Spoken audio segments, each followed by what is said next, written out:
Well, she's got a lot of things on her mind to talk about now. She's taking care of her voice, so you know that she's not gonna shout now. She's not gonna shout. So get your headphones ready to hear what it's all about now. When it's all we'll have no fun, cause your Christmas podcast comes out today. We'll have no fun, cause your Christmas podcast comes out today. No Fun, the Jen Kirkman Podcast, Season 10, Episode 8. Thank you for listening. You can get the ad-free and full version of this podcast by going over to Patreon. You can click the link in the show notes and take your ass there. Now, this episode comes out on Thursday, April 21st, which you know because you're listening to it. But I am recording this about 10 days early because I will not have time to record it closer to the date. So if the world has ended and you're like, I'm the only one left and I'm in a pile of rubble and my iPhone or whatever I listen to my podcast on is still working, and here's Jen podcasting, and oh my God, she's doing this on Sunday, April 10th, and she has no idea that the world ended the next day. This is so surreal.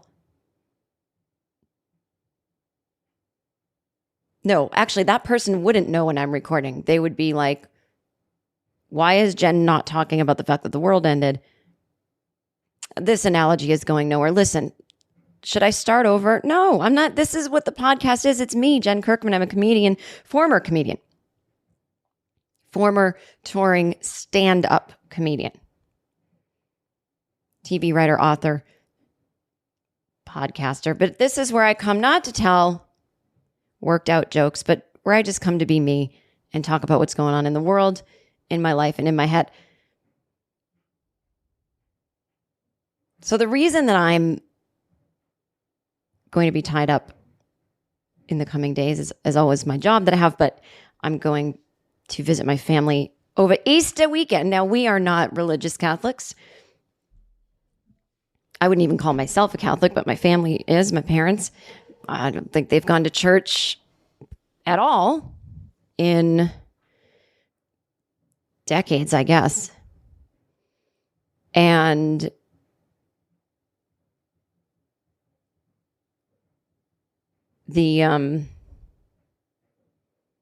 I have a funny story. My mother will kill me if I tell it, so I'm going to save it for the paid version, but she's got some neighbor. What's not a neighbor? It's a guy like in the neighborhood of the church that my family lives near, who is a family friend, I should say. And he's trying to get her to go back to church. And bit of a harasser there. Not like sexual harassment, but just go back to church harassment. My mother's 84 years old. This guy's trying to tell her that, it's a funny story. She's going to kill me. I said this much. Jennifer, don't say things I say.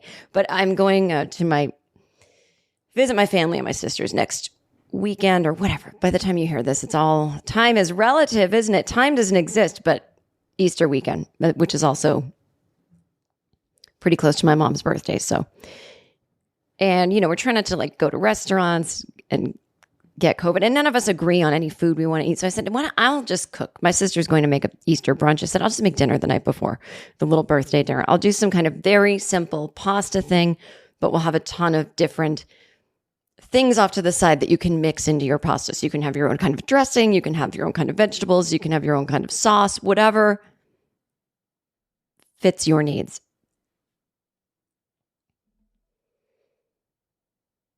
And, my mother does not like to not cook or do the things. And she can, but my sister and I just like to let her sit down. She's 84 years old, but she sent me an email.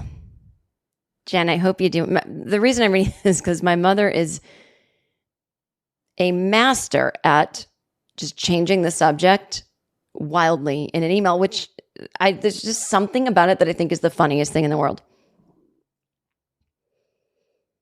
Hi, Jen. I hope you're doing well. I have a question about May 7th and May 14th. Will you be coming for, blah, blah, blah, blah, blah. I have to book the golf course at Foxwoods and we need to know, blah, blah, blah. Saw that Dave Grohl won quite a few Grammys and that his drummer died. That's too bad. Do you think it was drug related? I bought a very good jar of spaghetti sauce for your Italian dinner next week. I mean, just thoughts. I don't know. That just makes me laugh. So anyway,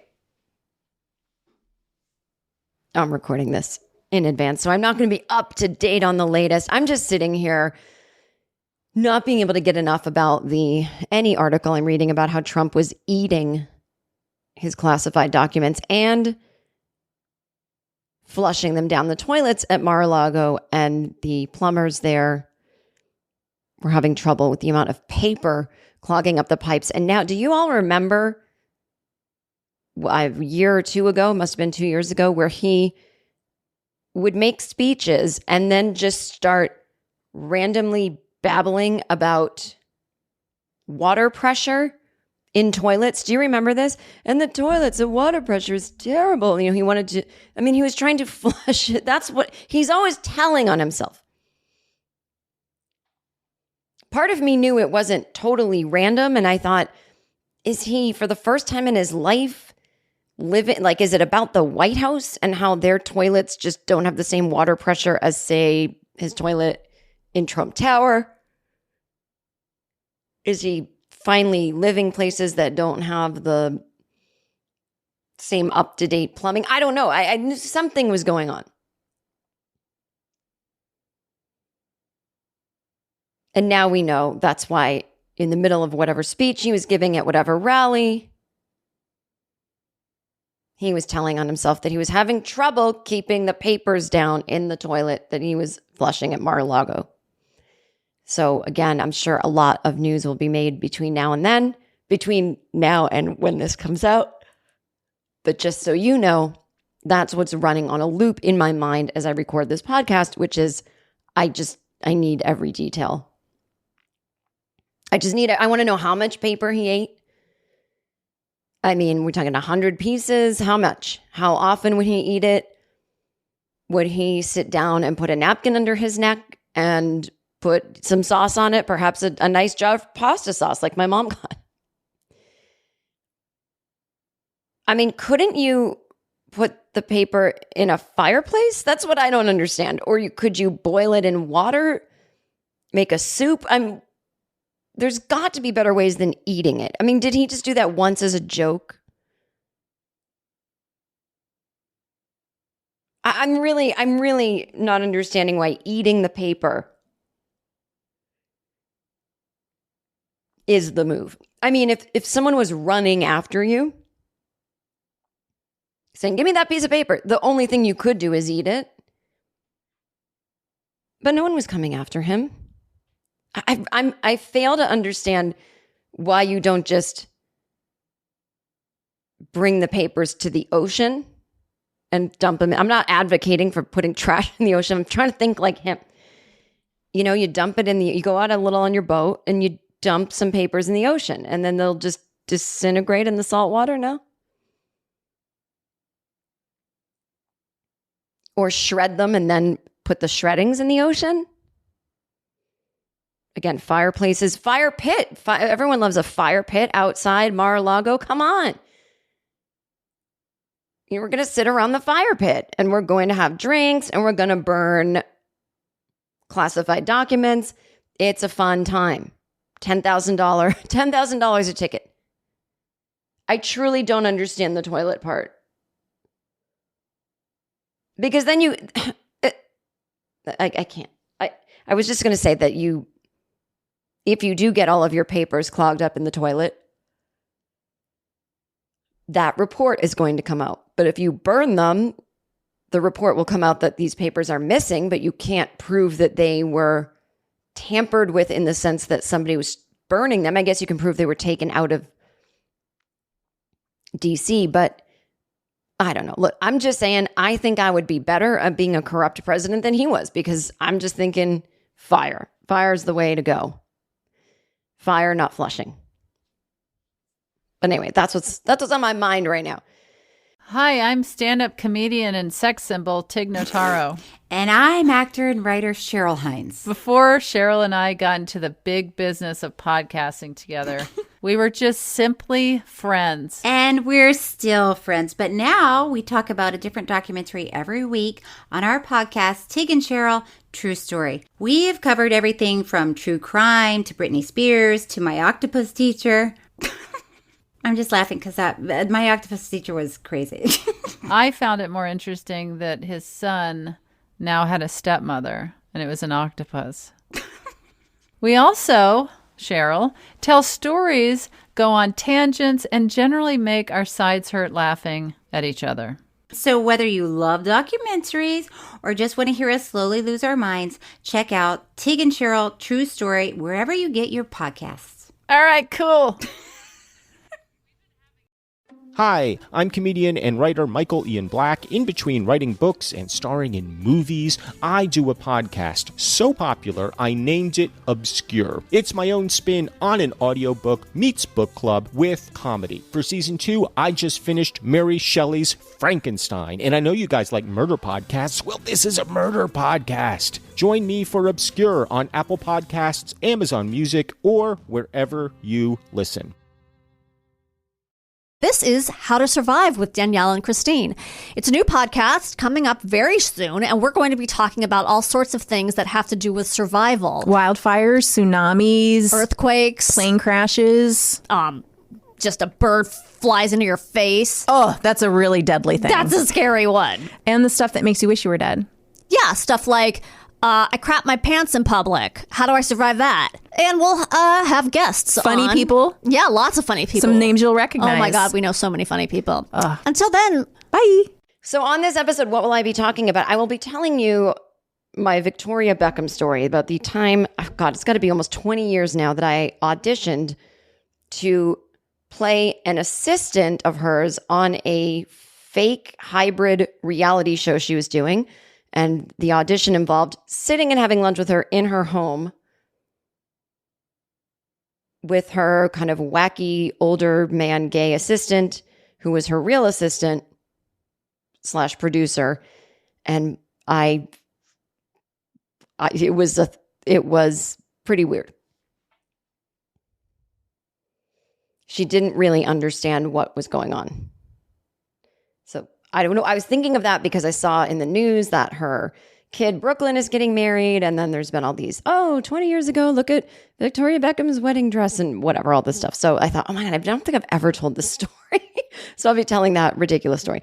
I will be talking about an article that there's a science behind why we just find certain people so annoying. And I'll be telling a story about someone in my life that's not really in my life, but they're like off to the side that I find so annoying that nobody else does. And we'll talk about that. There's some people in Congress are trying to pass a bill that unruly passengers would get put on like the federal no-fly list, not just the no-fly list for the particular airline. And if we have time, I'll be talking about a new planet that was detected that can maybe house life. If I don't get to it, then that will be something for another week. But yeah, so today, okay, so this isn't an example of the annoying person in my life, but I take Pilates at this studio here in Brooklyn that I absolutely love. And there's a guy I go to 2 nights a week, but I like to do it more than 2 times a week. So I've got my second and third favorite teachers, but then there's like the fourth and fifth favorite that I'll go to if I just absolutely have to. And I haven't made any of the other classes that week, but this one woman, and I mean, I can't describe the feelings I get when she does what I'm about to describe that she does. She sings what she's telling us, and my thoughts are just, they're all getting jumbled around like things in a dryer. But I'll start with this. My other podcast that I do called Anxiety Bites, I host a weekly podcast where I interview experts about anxiety and how to identify it, what we can do about it, blah, blah, blah. So I do this episode on misophonia, which is, you have problems with sounds, noises that other people are making. It can cause intense disturbance and anxiety in the person suffering from misophonia. And I don't have that, but we all know what it feels like to hear sounds that gross us out or annoy us, people chewing their popcorn too loudly in the theater, blah, blah, blah. But what I learned is that it's not just, this one-time thing, but if you're listening to someone, you could be listening to me. If I have a certain verbal tick or a way of doing things, it's going to provoke such intense anxiety in the person listening. But it's usually a repetitive situation. So it's not just someone clearing their throat once, it's someone doing it 50 times in an hour on their podcast or something like that.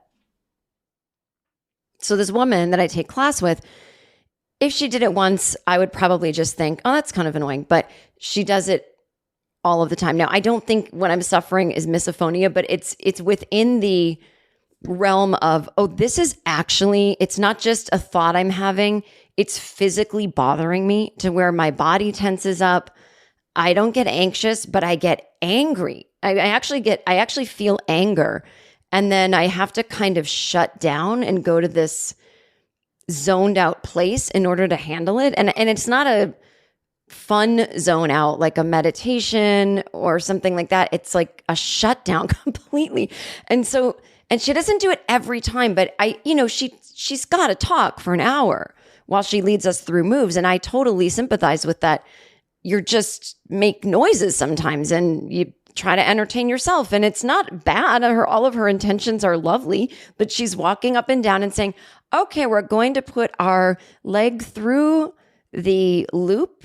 And then she'll kind of wait for us to do it and go, that's right. And I can't take it. I can't take it.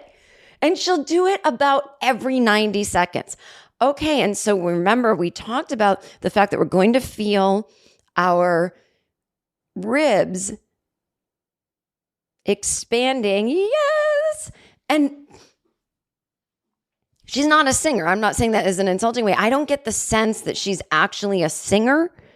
It's just this weird thing. And so I just came from that class right before I recorded this. And I swear to you, I feel so physically tense. And I feel like I should have done some kind of calming down after I got home before I recorded the podcast. I mean, it's been about a half an hour. I've been home for about a half an hour, but I think I should have done something actually specifically to release the tension in my body. And I don't think I can go back. Today was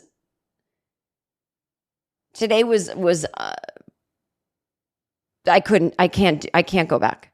Today was the absolute worst of that. And then there's another woman, so I won't go to this other woman's class anymore.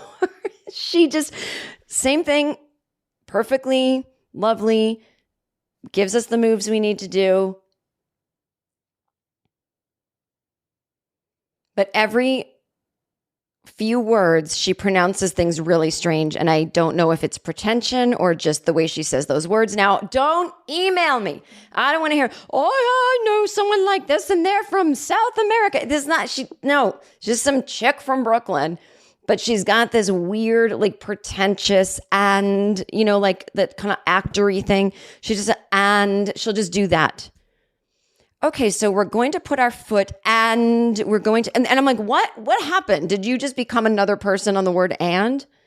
And it doesn't stop. And every time it happens, luckily we have masks on and nothing is more annoying to me than working out with a mask on. But where I love it is I get to talk into my rhythm. Shut the fuck up. Now I know you're thinking, Jen, your paper medical mask is not preventing people from hearing you say, shut the fuck up under your breath. But I swear it is, in the sense that you can't see the tension in my jaw and you can't see my lips pursed. And so it sounds like I'm breathing. So I'm going, shut the fuck up, very quietly to myself. But that is not a normal way to behave during a class. So I can't go to her either. The annoyance is off the charts. It's something. It's not official misophonia, but it is honestly this vibe. It's this chemical vibe of why is this bothering me so much? Why am I just getting the icks from this entire situation? And so it reminded me of this article I was reading where there are reasons that we can find people so inexplicably annoying, according to science. And so if you join me on the Patreon, I'll be reading that article and talking about someone I find annoying. I will be talking a little bit of shit about a famous movie director who kind of had an overreaction to Will Smith slapping Chris Rock. And I will tell a personal story I had with said person. And we'll talk about Victoria Beckham and the no-fly zone. Oh, can I just say I am so glad I'm not touring. I know everybody's, oh my God, I can't believe you quit comedy. I hope that you change your mind. Why are you hoping that for me? I've never been happier. And I quit 2 years ago. I mean, I've been quit.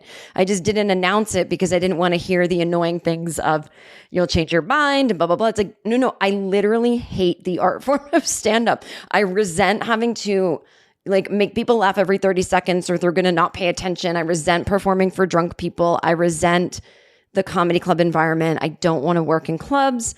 I don't have a big enough audience to fill my own theaters, so I have to do clubs.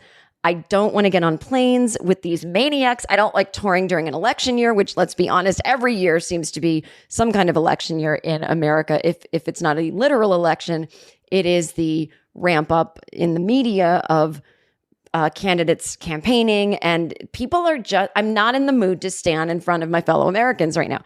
And I haven't been for years, but also it's just the art form. I'm not, my mind just went, I'm done, Jen. I'm done thinking of jokes. If the way you want to express yourself is through words, I'm just done doing it in jokes. Can we tell stories? So I will be doing some shows in Brooklyn. And again, I've always said I was going to do this. I'm just not touring anymore or doing stand-up, but I have a one-woman show that I have been working on and have actually did on the road a little bit. I didn't like the way it went because it's not something you can tour with. I need to do audio visual and all kinds of stuff, but it's about anxiety and nuclear war. And it's about growing up in the 80s under the threat of nuclear war and, the turn of the century. And it's called I'm Gonna Panic, like it's 1999. Get it? But I'm doing it more,